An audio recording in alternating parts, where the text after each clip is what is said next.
Okay, so this is where you can find animals. Check out the prairie dog. You can find them everywhere. Yeah.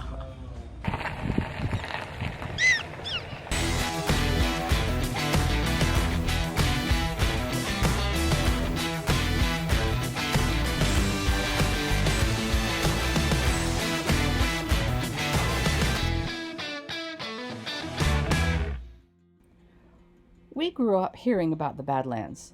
This area of the country was often talked about in those 1960s Western TV shows and movies. Bad guys could hide out here. So naturally, we wanted to actually see the Badlands. Happily, we didn't see any bad guys and we didn't get lost. And yes, it was amazing. The idea for this park started as a memorial to Theodore Roosevelt as far back as 1919. It was finally designated as a National Memorial Park June 4th, 1949, but it wasn't until 1978 that it was finally granted National Park status. As is often our plan when going to a new park, we started our visit at the South Unit Ranger Station. Since one of the biggest reasons many people go to Theodore Roosevelt National Park is the wildlife, they feature a whiteboard with a list of the types of animals you might encounter and where they have been seen most recently. Generally in the park you'll see bison, prairie dogs, horses, rattlesnakes, antelope, and mule deer. On our trip we saw 4 of the 6. Happily, one of them was not a rattlesnake. Theodore Roosevelt National Park is divided into 3 sections. The South Unit, which is the section seen by most visitors, Teddy Roosevelt's Elkhorn Ranch Unit, which we did not go to, and the North Unit, a 24,000-acre area about 60 miles north and east of Medora. Our first encounter was with the horses. Now these are not wild horses, they're feral horses, much like the mules in Oatman, Arizona. They descended from domestic horses that escaped or were set free by earlier inhabitants of the area, but still don't approach them. Horses can kick and bite if startled or provoked, so do keep your distance.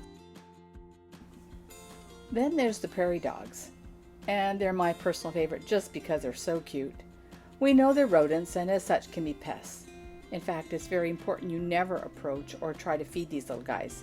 They can harbor diseases, some of which can be transferred to humans via fleas. But here in the park, they are part of an important ecosystem, and like the sign says, they are everywhere. We'll bring you more about these little guys in an upcoming video. That same day, we spotted 2 pronghorn antelope grazing not far from the road as well. But the #1 amazing animal encounter had to be the bison jam. On our last morning in North Dakota, we jumped in the car around 7:45 a.m. to see if we could see more prairie dog activity than we had on previous days. It was very hot in North Dakota when we were there, and while there were some prairie dogs out, the majority stayed in their cool dens. So we thought maybe if we went into the park early we might catch some more, which we did. Fortunately, we kept going around the park and saw this, a huge herd of bison out in the prairie dog town. But on the way back is when we really hit the bison jackpot. Coming toward us, totally owning the road, was a herd of about 20 bison, led by a female and her calf and guarded in the back by this huge male, keeping his family in line and presumably headed for a different pasture. It was amazing. So our tip for the best animal encounters in Theodore Roosevelt National Park is to go early and be patient. We didn't see any bison to speak of until we were on our last day. So for animal encounters, our #1 pick has to be the bison.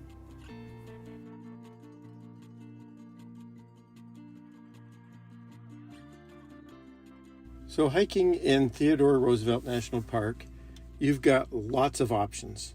There are many different trails and many different levels of difficulty. We chose 3 different ones to go on: Buck Hill, the Coal Vein Trail, and the Painted Canyon. The first one was Buck Hill, and it has a great view at the top. It's short, maybe 1/10 or 2/10 of a mile. It was more like an uphill walk. Yeah, and it's even a paved trail. It's all asphalt. Yeah. This wasn't hard even for me.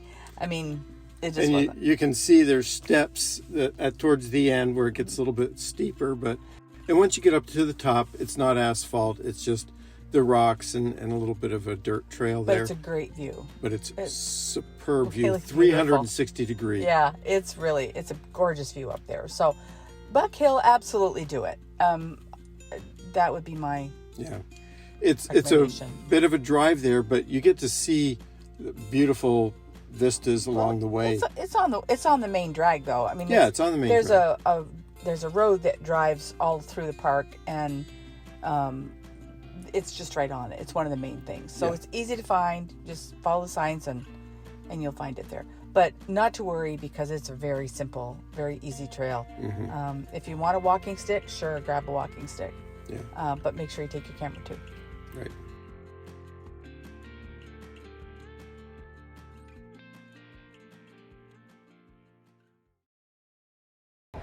So we're at the head of the Coal Vein Trail, and there is a restroom here. And one of the things I always wonder is, how yucky are they? And actually, it's not bad. It's clean. I mean, it's not fancy, but it's clean. And there's hand sanitizer. And a lot covered, which means it's probably attended. And I think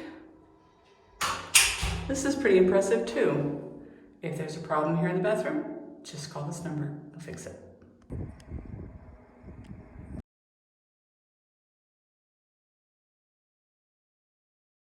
The second trail we went on was the Coal Vein Trail, and it's very interesting from the perspective of learning about coal vein fires.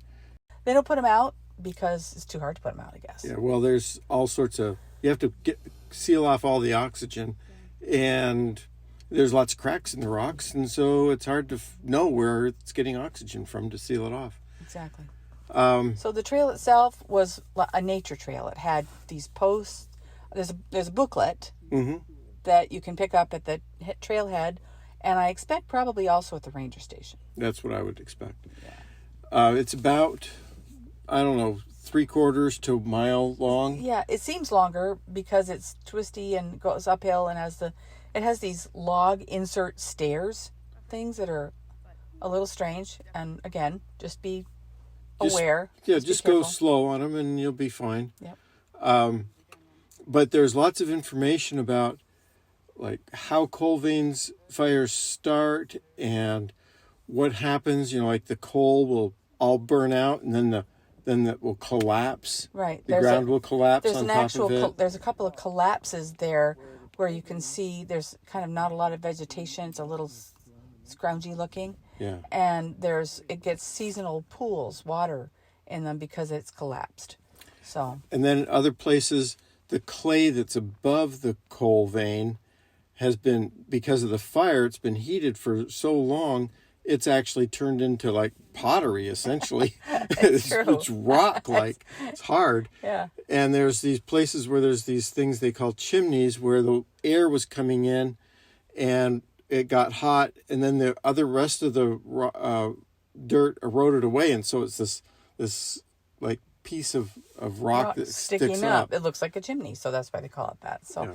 It was a really interesting trail. I'm glad we did it. It was a little more strenuous. It does say moderate on the difficulty level, but and I'm not terribly experienced, but we did just fine. It takes about 45 minutes. It does. It takes just about 45 minutes, which I thought that was a pretty fair assessment. So Yeah, it was good. Yeah, it was good. So that was Coal Vein Trail. Then the last one isn't really a trail. It's if there's two entrances in the South Unit. The one in Medora. The one in Medora, which is the main entrance, which gets you into the park. You need to pay there to enter.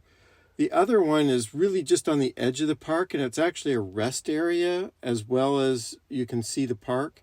So there's a little visitor center there off of the interstate and some picnic areas. And then there's a paved walkway that goes around along the edge where you can get great views of the park. From the road, it doesn't look like there's anything there. Right. But when you get onto it and looking out, there's these great Badlands views that you can see here in the video. So Yeah, and you can see from the aerial where the path goes. Somebody in a wheelchair or a walker wouldn't have any problem getting along. It's totally accessible to pretty much everyone. Okay, so that's the hiking we did in the South Unit. Right.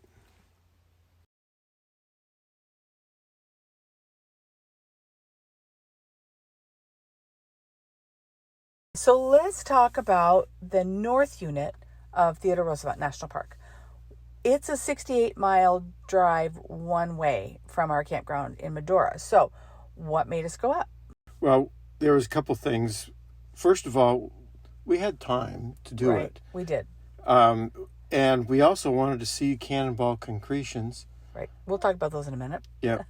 And we wanted to see if the vista was any different. So, and if there were animals. And if there's animals, I'm always on the lookout for animals. Yeah. We had heard that fewer people visit the North Unit than the South Unit. And I think that's probably true because it's South 68 Unit miles is 68 miles north. And the Medora entrance is right there. Yeah. So it's easy to get to. But we had a day, so we decided to go up. Our first stop is always the ranger station. And this particular one was a little funny in that it wasn't a permanent building. Looked like it was pretty new. Yeah, it did. And so it looked like they built this new, nice entrance. And I'm sure now they're probably getting ready to build a new building. Exactly. A permanent building there. There are some stickers and things like that in there. Some things you can purchase, books and maps and things. I think they did have a stamp. They did have a stamp. I didn't have to use it, but they did have it. But the other thing that's really cool that they have in there is they have restrooms, which is really good because you've been on a 68-mile drive. But they have a water bottle filler water fountain inside. And it gets really, really hot up there. So it's really nice to be able to have a place that you can safely fill your water bottles. And they encourage you to do that, which is really nice. I think because of COVID, the fountain part of it is not working. Only the water bottle. Only the water bottle, exactly. So, that was the ranger station. That was our first stop. So then we started. We started going on the loop, or actually it's not a loop. It's an out and back. Yep. You can only go so far. You can't go all the way around the North Unit. But we started up, and let's start first with some hiking trails. We didn't go on any hiking trails. We didn't go on any. but there are a lot. There are a lot. There's the Caprock Coulee Trail, the Buckhorn Trail, the Long X Trail, and quite a few more. There's also at least 2 prairie dog towns that are in that unit, both of which are accessed only by the trail. Yep. But that doesn't mean that there's no prairie dogs that you'll be able to see because remember, they're everywhere, right? Yes. So we didn't take the time to hike, but instead we opted to drive to some points of interest like... We went to the Cannonball Concretions. We stopped at the Riverbend Overlook and the Oxbow Overlook, which is at the very end. That's where you turn around and then head back. Exactly. So let's talk about Cannonball Concretions. There's something you really wanted to see. Yeah, they're really these odd things. As you can see from these pictures, there's like this bunch of dirt, that's sedimentary layers of dirt, and there's these big rocks. They're just like in the middle of it. They're round rocks, and some of them are sticking out. And so because the dirt has eroded. So it's actually a type of natural cement, is it not? Yes, what happens is there's something that gets deposited, like it's most often organic material, and it forms like a nucleus, and then the cement, because of the right chemicals and minerals that are right near that deposit, they sort of form this encasement around the It sounds item. a little like a pearl. It does, only it's rock. Just rock. Not organic. So yeah. Cannonball Concretions, and there's a few places around the world that they occur. This is one of them. So the North Unit of Theodore Roosevelt, they actually have a Cannonball Concretion pullout, which you can stop at. Then we went on to, just kept going around the road. We did stop at Riverbend Overlook. And there's a little picnic shelter there, but it is gorgeous. It looks like maybe that picnic shelter was built from the CCC, but in any case, You can go out and you can look over the river and see all the badlands and the striations of the rocks. And the Little Missouri River is down there too. Right.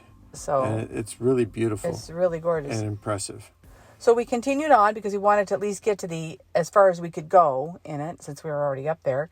And we went to Oxbow Overlook.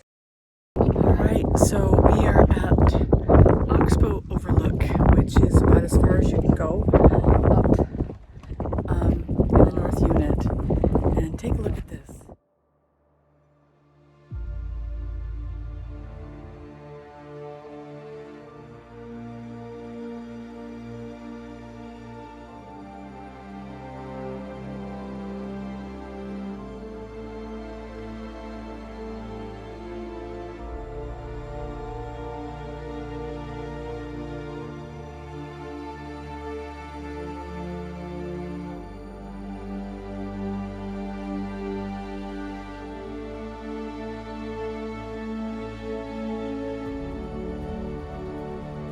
Okay, so I think this is where we're going to end this video.